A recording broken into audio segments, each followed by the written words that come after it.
a look at the role of the Rothschild family, the family said to be the wealthiest in the world. When Amschel Mayer Bauer inherited the business, he decided to change his name to Rothschild. Amschel soon learned that loaning money to governments and kings was more profitable than loaning to private individuals. Not only were the loans bigger, but they were secured by the nation's taxes. Mayer Rothschild had 5 sons. He trained them all in the skills of money creation, then sent them out to the major capitals of Europe to open branch offices of the family banking business. His first son, Amschel Mayer, stayed in Frankfurt to mind the hometown bank. His second son, Solomon, was sent to Vienna. His third son, Nathan, was clearly the most clever. He was sent to London at age 21 in 1798, 100 years after the founding of the Bank of England. His fourth son, Karl, went to Naples, and his fifth son, Jacob, went to Paris. The Rothschilds soon grew unbelievably wealthy. By the mid-1800s, they dominated all European banking and were certainly the wealthiest family in the world. They financed Cecil Rhodes, making it possible for him to establish a monopoly over the diamond and gold fields of South Africa. In America, they financed the Harrimans and railroads, the Vanderbilts in railroads and the press, and Carnegie in the steel industry, among many others. In fact, during World War I, J.P. Morgan was thought to be the richest man in America. But after his death, it was discovered that he was actually only a lieutenant of the Rothschilds. By 1850, James Rothschild, the heir of the French branch of the family, was said to be worth 600 million French francs, 150 million more than all the other bankers in France put together. He built this mansion called Ferrier, just east of Paris. Wilhelm I, on seeing it, exclaimed, "Kings couldn't afford this. It could only belong to a Rothschild." Money changers, those who loan out and manipulate the quantity of money, were active in medieval England. In fact, they were so active that acting together, they could manipulate the entire English economy. These were not bankers per se. The money changers generally were the goldsmiths. They were the first bankers because they started keeping other people's gold for safekeeping in their vaults. The first paper money was merely a receipt for gold left at the goldsmith. Paper money caught on because it was more convenient than carrying around a lot of heavy gold and silver coins. Eventually, goldsmiths noticed that only a small fraction of the depositors ever came in and demanded their gold at any one time. Goldsmiths started cheating on the system. They discovered that they could print more money than they had gold, and usually no one would be the wiser. Then they could loan out this extra money and collect interest on it. This was the birth of fractional reserve banking. That is, loaning out many times more money than you have assets on deposit. So, if $1,000 in gold were deposited with them, they could loan out about $10,000 in paper money and draw interest payments on it, and no one would ever discover the deception. By this means, goldsmiths gradually accumulated more and more wealth and used this wealth to accumulate more and more gold. Today, this practice of loaning out more money than there are reserves is known as fractional reserve banking. Every bank in the United States is allowed to loan out at least 10 times more money than they actually have. That's why they get rich on charging, let's say, 8% interest. It's not really 8% per year, which is their income. It's 80%. That's why bank buildings are always the largest in town. When Queen Mary's sister, Queen Elizabeth I, took the throne, she was determined to regain control over English money. Her solution was to issue gold and silver coins from the public treasury and take the control over the money supply away from the money changers.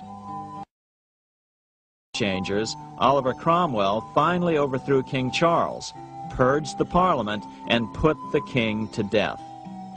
the money changers were immediately allowed to consolidate their financial power.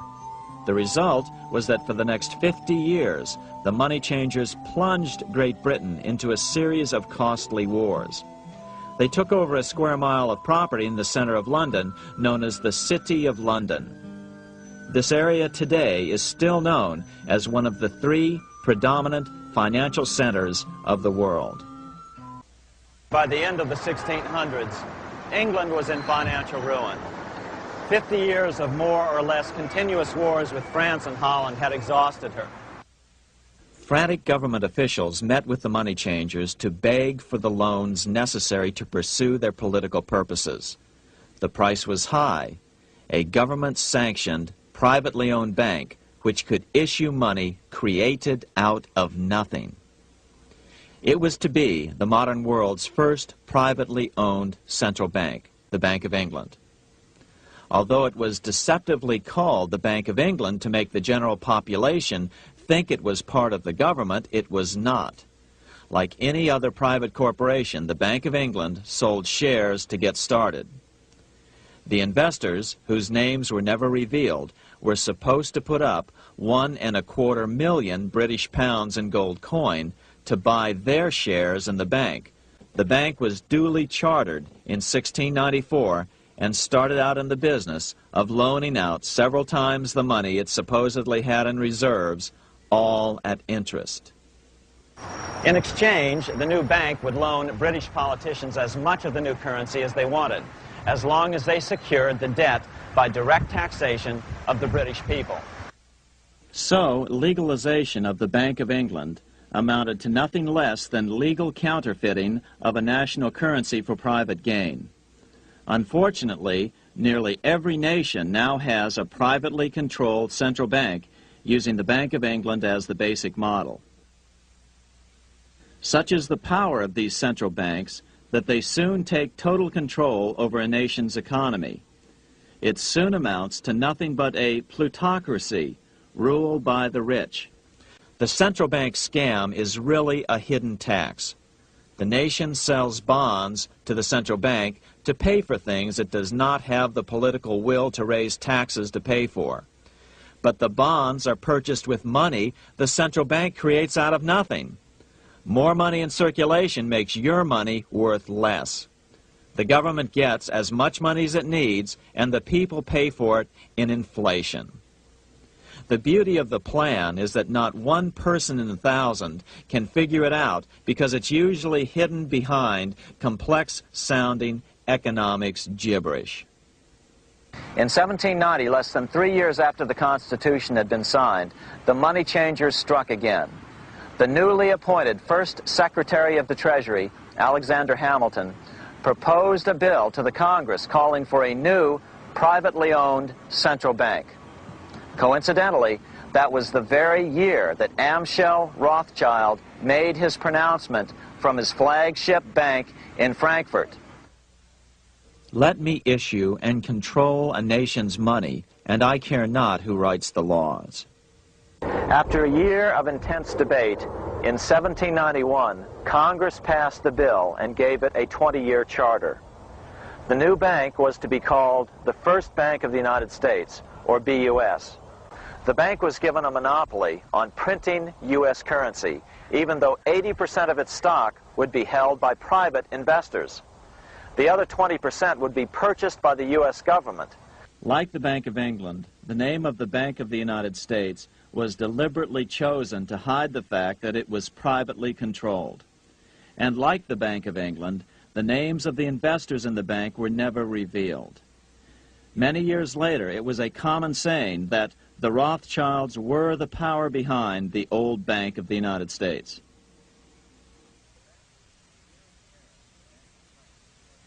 Here in Paris, the Bank of France was organized in 1800, just like the Bank of England. But Napoleon decided France had to break free of debt, and he never trusted the Bank of France. He declared that when a government is dependent upon bankers for money, the bankers, not the leaders of the government, are in control. This is the Waterloo battlefield about 200 miles northeast of Paris in what today is Belgium.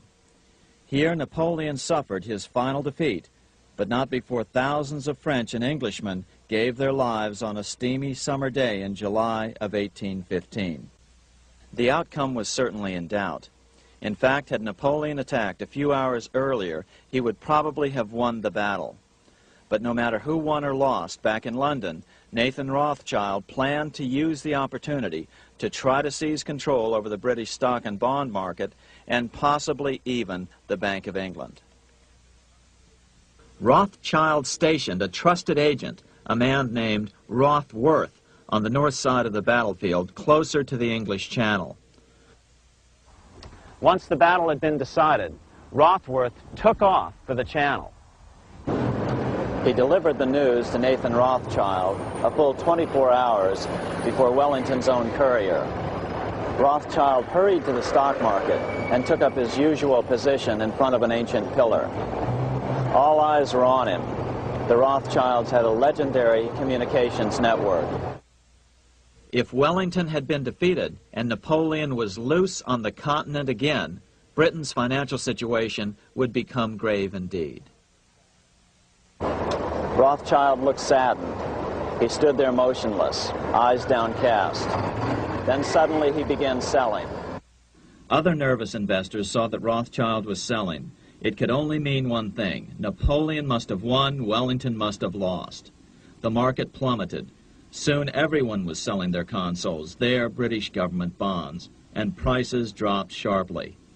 But then Rothschild started secretly buying up the consols through his agents for only a fraction of their worth hours before.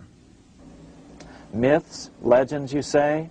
100 years later, the New York Times ran a story which said that Nathan's grandson had attempted to secure a court order to suppress a book with this stock market story in it. The Rothschild family claimed the story was untrue and libelous, but the court denied the Rothschilds' request and ordered the family to pay all court costs. What's even more interesting about this story is that some authors claim that the day after the Battle of Waterloo, in a matter of hours, Nathan Rothschild came to dominate not only the bond market, but the Bank of England as well. Whether or not the Rothschild family seized control of the Bank of England, the first privately owned central bank in a major European nation and the wealthiest, one thing is certain: by the mid-1800s, the Rothschilds were the richest family in the world, bar none. They dominated the new government bond markets and branched into other banks and industrial concerns. In fact, the rest of the 19th century was known as the Age of the Rothschilds. Despite this overwhelming wealth, the family has generally cultivated an aura of invisibility. Although the family controls scores of industrial, commercial, mining, and tourist corporations, only a handful bear the Rothschild name. By the end of the 19th century, one expert estimated that the Rothschild family controlled half the wealth of the world. Whatever the extent of their vast wealth, it is reasonable to assume that their percentage of the world's wealth has increased since then. But since the turn of the century, the Rothschilds have cultivated the notion that their power has somehow waned even as their wealth increases. Just 1 year after Waterloo and Rothschild's alleged takeover of the Bank of England, the American Congress passed a bill permitting yet another privately owned central bank. This bank was called the Second Bank of the United States. Just as before, the primary stockholders remained a secret.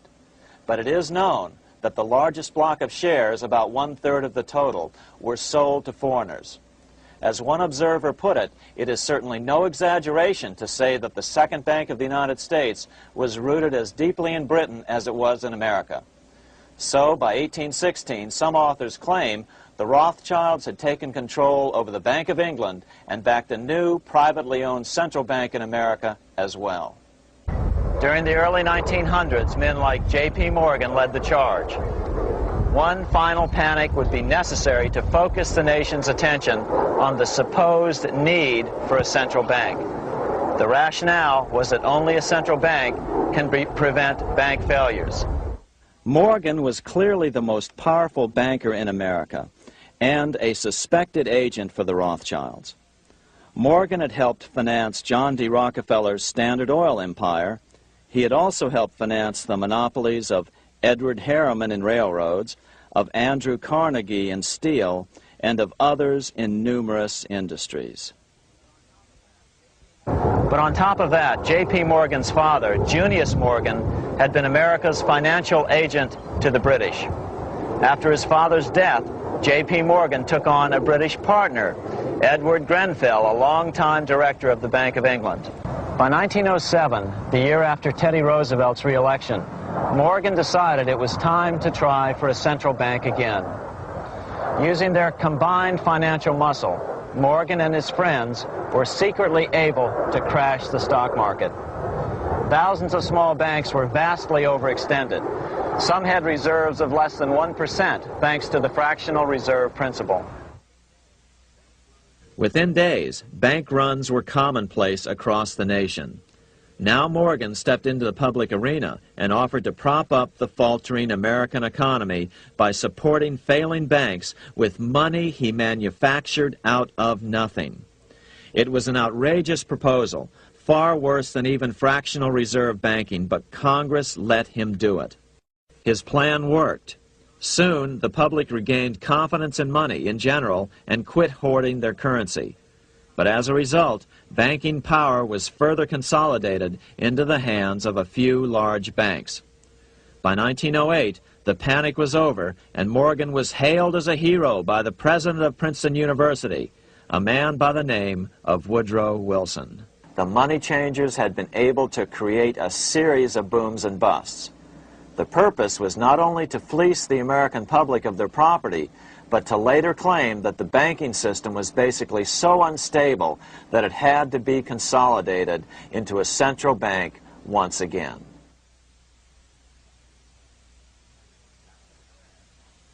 After the crash, Teddy Roosevelt, in response to the panic of 1907, signed into law a bill creating something called the National Monetary Commission.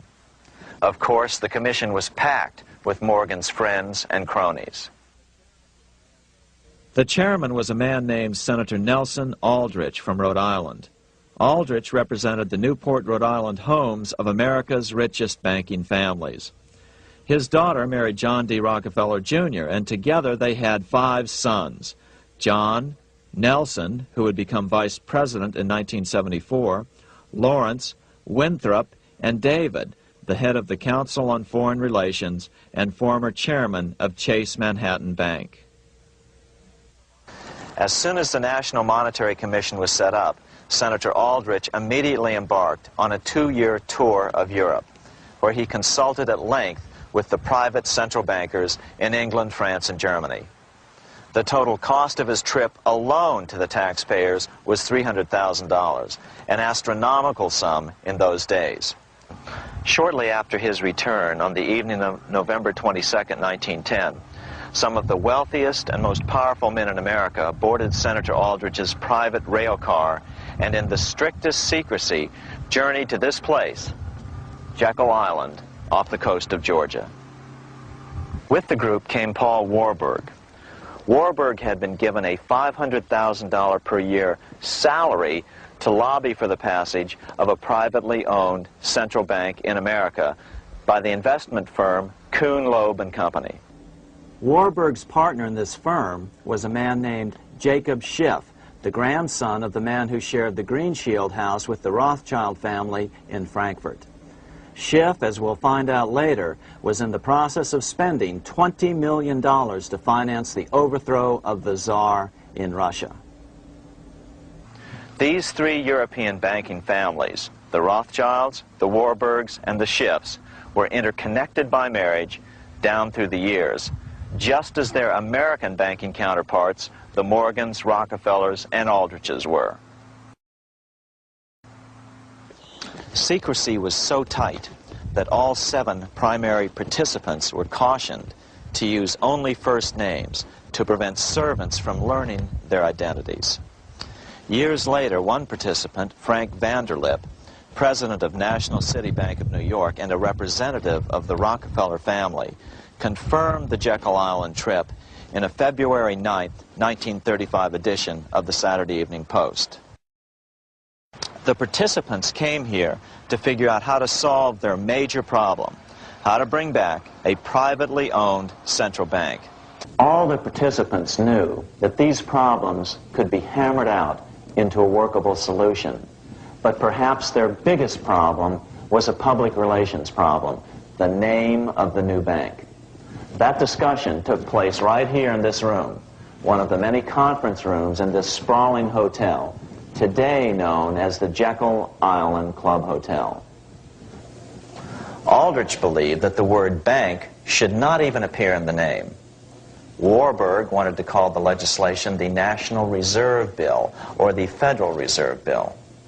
The idea here was to give the impression that the purpose of the new central bank was to stop bank runs, but also to conceal its monopoly character. After 9 days at Jekyll Island, the group dispersed. The new central bank would be very similar to the old Bank of the United States. It would be given a monopoly over U.S. currency and create that money out of nothing. Like the pharaohs of ancient Egypt who built their empire with the help of a grand vizier, Queen Elizabeth II also has a grand vizier, serves as her most trusted advisor. His name is Lord Evelyn Rothschild, and he is the second wealthiest and most powerful person on earth. He is also Lord of the world's financial capital, the city-state of London. Lord Rothschild and his ring of power hide their identities behind 13 city council members who stand in as their representatives. On November 30th, 2000, Lord Rothschild, now in his 70s, got married in London to a wealthy Zionist businesswoman named Lynn Forrester. The couple then jetted to Washington and spent their wedding night in the White House. Just how rich and powerful is Lord Evelyn Rothschild? Historically, the Rothschild family wealth was hidden in underground vaults. The Rothschild secret financial records were never audited and never accounted for. Their family-commissioned biographies give the illusion that their family fortune has dwindled, but researchers estimate their wealth at close to $500 trillion, more than half the wealth of the entire world.